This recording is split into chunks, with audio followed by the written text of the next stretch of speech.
யாரை பலப்படுத்துகிறார், பலன் கொடுக்கிறார் என்றால் சோர்ந்து போகிறவர்களுக்கு கர்த்தர் பலன் கொடுக்கிறார். ஏசாயா தீர்க்க தரிசன புஸ்தகம் 40ஆம் அதிகாரம் 29வது வசனத்தை நம்ம வாசிப்போம். சோர்ந்து போகிறவருக்கு அவர் பலன் கொடுத்து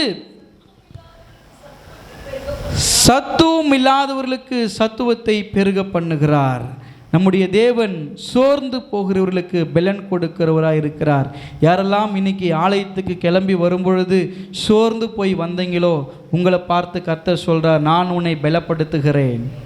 நீ சோர்ந்து போயிருக்கிறியா மகனே, மகளே நீ சோர்ந்து போயிருக்கிறியா, நீ சோர்ந்து போகாதபடிக்கு நான் உனக்கு பலன் கொடுப்பேன்.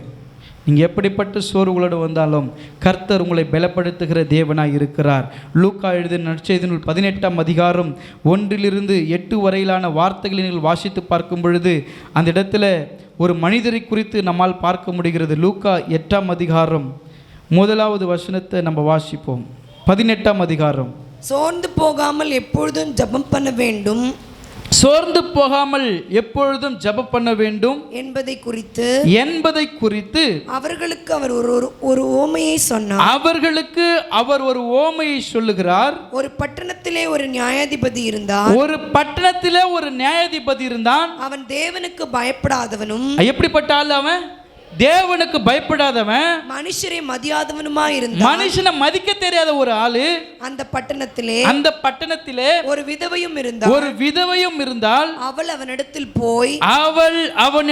போய் எனக்கும் என் எதிராளிக்கும் இருக்கிற காரியத்தில் எனக்கு நியாயம் செய்ய வேண்டும் என்று விண்ணப்பம் பண்ணினாள். இங்க பாருங்க, 2 பேர் இந்த இடத்துல குறிப்பிடப்பட்டிருக்கிறது. கர்த்தர் சொல்லுகிறது 2 பேர். ஒரு மனுஷன் எப்படிப்பட்டவன் என்றால், ஒரு பட்டணத்தில் ஒரு நியாயாதிபதி இருந்தான். நியாயாதிபதினா எல்லாருக்கும் நியாயம் பண்ணணும். ஒரு நாட்டாமக்கார் மாதிரி அவர் தான் இருந்து எல்லாத்தையும் நியாயம் செய்யணும். ஆனால் அந்த மனுஷன் எப்படிப்பட்டவனா இருந்தான்? தேவனுக்கும் பயப்பட மாட்டான், மனுஷனுக்கும் பயப்பட மாட்டான். இப்படிப்பட்ட மனுஷன் ஒருத்தன் நியாயாதிபதியாக இருக்கிறான். மனுஷனுக்கும் பயப்பட மாட்டான், கடவுளுக்கும் பயப்பட மாட்டான். அப்படிப்பட்டவங்க யாராக இருக்க முடியும்? சார்லஸ் சொல்றார், மிருகமாக தான் இருக்க முடியும். மனுஷனுக்கும் பயப்பட மாட்டான், கடவுளுக்கும் பயப்பட மாட்டான். யார் அவன் தான் மிருகம். அவன் குணம் மிருகமாக இருக்குது. யாருமே மதிக்க மாட்டானே, கர்த்தருக்கும் பயப்பட மாட்டானே, அவன் மிருக குணமுள்ள மனுஷனாக இருக்கிறான். இப்போ இந்த நியாயாதிபதி அப்படிப்பட்டவனாக இருக்கிறான். அவங்ககிட்ட போகிற ஆள் எப்படிப்பட்டவங்களா இருக்கிறாங்க? அவங்களுக்கு ஒரு பிரச்சனை. அவங்க போய் கேட்குறாங்க, அந்த பட்டணத்தில் ஒரு விதவை இருந்தால். அவனிடத்துல போய் எனக்கும் என் எதிராளிக்கும் இருக்கிற காரியத்தில் எனக்கு, இவங்ககிட்ட தான் நியாயமே இல்லையே. நியாயம் இல்லாத ஆளுக்கிட்ட போயிட்டு நம்ம நியாயம் பேசிகிட்டு இருப்போம். இந்த அம்மாவும் போயிட்டு அவங்ககிட்ட போராடிட்டு இருக்குது, எனக்கு நியாயம் பண்ணுங்க ஐயா, இது மாதிரிலாம் பண்ணுறாங்க. ஒரு நம்மளை அற்பமாக நினைக்கிற ஆளுங்கிட்ட போய் நம்ம நின்றுனா நம்மளை எப்படி உதாசீனம் பண்ணுவாங்கன்னு நினைக்கிறீங்க? பண்ணுறேன் போ, பார்த்துக்கலாம் போ அப்படின்னு என்ன அர்த்தம்? என்றைக்குமே நடக்காதுன்னு அர்த்தம். போ பார்த்துக்கலாம், போ பண்ணலாம் செய்யலாம் பார்த்துக்கலாம். பண்ண மாட்டான். உங்களை அதை வச்சு பரிவா அப்படிங்களா செய்யலாம். ஆண்டவருடைய கிருபையில் செய்யறதுக்கான பலன் கர்த்தர் கொடுப்பார். பேசுகிறவங்க தான் சொல்கிற ஒரு உத்தரவுலே அவன் நம்மளுக்கு செய்வானா செய்ய மாட்டான்னு நம்மளுக்கு தெரிஞ்சு தீவன் சொல்கிறான். அதுவும் விதவையான ஒரு வயதான அம்மா கேட்குறாங்க, ஐயா எனக்கும் என் பக்கத்து வீட்டுக்காரங்க ரொம்ப பிரச்சனையாக இருக்குது, நீங்கள் தான் நியாயம் பண்ணோம். பண்ணுறேன் இப்படியே சொல்லிக்கிட்டு இருந்தான். தினமும் அந்த அம்மா நின்னாங்க. ஒரு கட்டத்தில் அவனுக்கு என்ன ஆச்சுன்னா, 5வது வசனத்தை நம்ம வாசிப்போம். இந்த விதவை எப்பொழுதும் என்னை தொந்தரவு செய்கிறபடியால் இவள் அடிக்கடி என்னை அழுத்தாதபடிக்கு இவளுக்கு நியாயம் செய்ய வேண்டும் என்று தனக்குள்ளே சொல்லிக் கொண்டான். 4வது வசனத்தில் வெகு நாள் வரைக்கும், ரொம்ப நாள் அவனுக்கு மனசே வரலைங்க. ரொம்ப நாளாக மனசு இல்லை. எத்தனை முறை அந்த அம்மா போய் போராடிட்டு இருக்கோம். நம்ம 2 முறை 3 முறை போயிட்டு வந்துட்டுன்னு வச்சுக்கேன். 100 முறை நடந்துக்கணுமா? ஒரு முறை தான் போயிருப்பாங்க. ரேஷன் கடைக்கு போயிட்டு வாடா அப்படின்னா போயிட்டு ரேஷன் கடை திறந்துக்கிறனா கூட பார்த்துக்க மாட்டான். தூரத்துலேருந்து பார்த்தா திறந்தது அது அடிச்சுக்கிற அந்த கலருக்கு திறந்துக்கிறானு தெரிய மாட்டுது. நீல கலரில் அடிச்சு வச்சுக்கிறாங்க. திறந்துக்கிறானு தெரியல. உள்ளக்கிறவனா இருட்டாகிறான், ரூமும் இருட்டாகுது. கடையும் இருட்டாக்குது, திறந்துக்கிறான்னு தெரியல. தூரத்துலேருந்து பார்த்துட்டு திறக்கலன்னு சொல்லிட்டு வந்துட்டான்.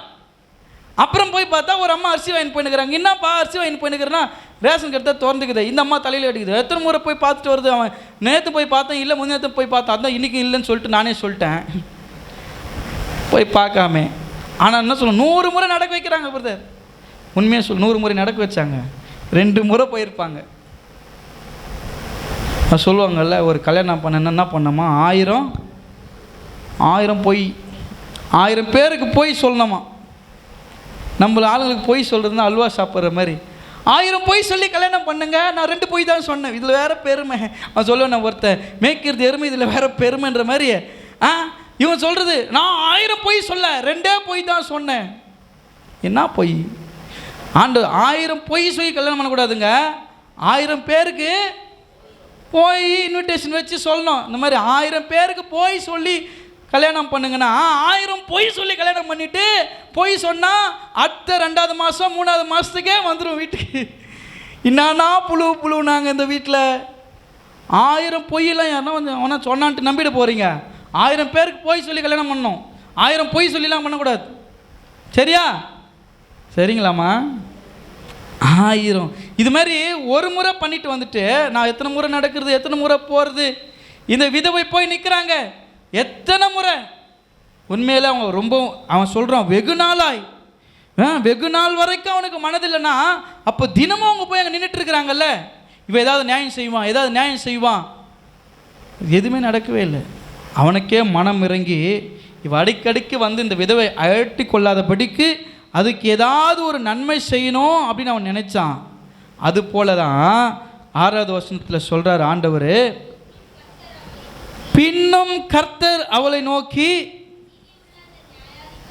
அநீதி உள்ள அந்த நியாயாதிபதி சொன்னதை சிந்தித்து பாருங்கள், அந்தபடியே தேவன் தம்மை நோக்கி இரவும் பகலும் கூப்பிடுகிறவர்களாகிய தம்மால் தெரிந்து கொள்ளப்பட்டவர்களின் விஷயத்தில் நீடிய பொறுமை உள்ளவராயிருந்து அவர்களுக்கு நியாயம் செய்யாமல் இருப்பாரோ?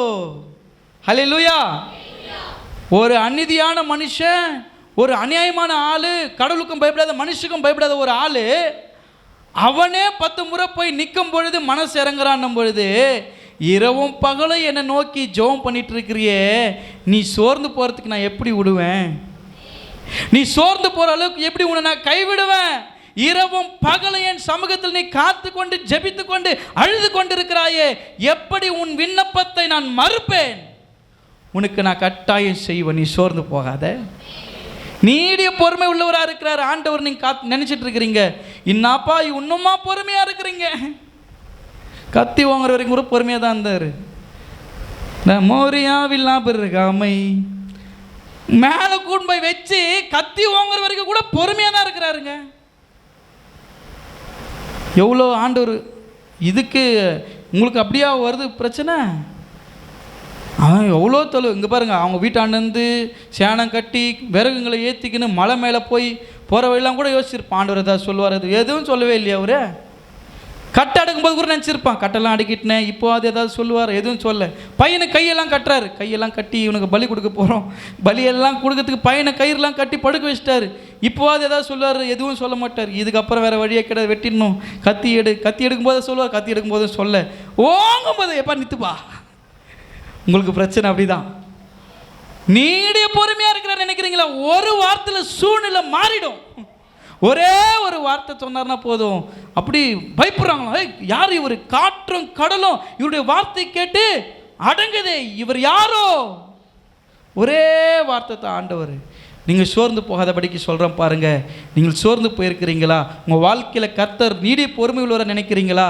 இந்த மனிதர்களையும் தெய்வத்தை நம்பாத ஒரு நியாயாதிபதி ஒரு விதவைக்கு நியாயம் செய்யும் பொழுது, இரவும் பகலும் என்னிடத்தில் காத்து என்னிடத்தில் ஜெபித்து என்னை துதித்து கொண்டிருக்கிற உங்களுக்கு நான் நியாயம் செய்யாமல் இருப்பேனோ? கர்த்தர் பொறுமை உள்ளவராக இருக்கிறார் என்றால் அதில் ஒரு அர்த்தம் இருக்கும், அதில் ஒரு காரணம் இருக்கும். ஆனால் தக்க சமயத்தில் சரியான நேரத்தில் கர்த்தர் உங்களுக்கு அதை செய்வார். ஹல்லேலூயா. அப்போ சொல்லுங்கள், முதலாவது காரியம், சோர்ந்து போகாது. சோர்ந்து போகாதீங்க. சோர்ந்து போகிற உங்களுக்கு யாரெல்லாம் சோர்ந்து போய் வந்திருக்கிறீங்களோ ஒரு அல்லேலூயா சொல்லுங்க. ஆமாம், உண்மையில் சோர்ந்து போய் வந்திருக்கிறாங்க. உண்மையை தான் சொல்ல சொன்னேன். இப்போ நிறைய பேருக்கு டவுட்டு, ஐயோ நம்ம சோர்ந்து போய் வந்துருக்கணும், ஐயா கண்டுபிடிச்சிடும். நானே சோர்ந்து போய் தான் வந்திருக்கிறேன், நானே சோர்ந்து போய் தாங்க வந்தேன். ஆனால் கர்த்தர் என்னுடைய பெலன், அதனால நான் பெலனோடு கூட நிற்கிறேன். நீங்கள் எல்லாம் சோர்ந்து போய் தான் வந்திருப்பீங்கன்னா கர்த்தர் சொல்கிறார், நான் உங்கள் பெலனாக இருக்கிற, நீங்கள் சோர்ந்து போகாதீங்க.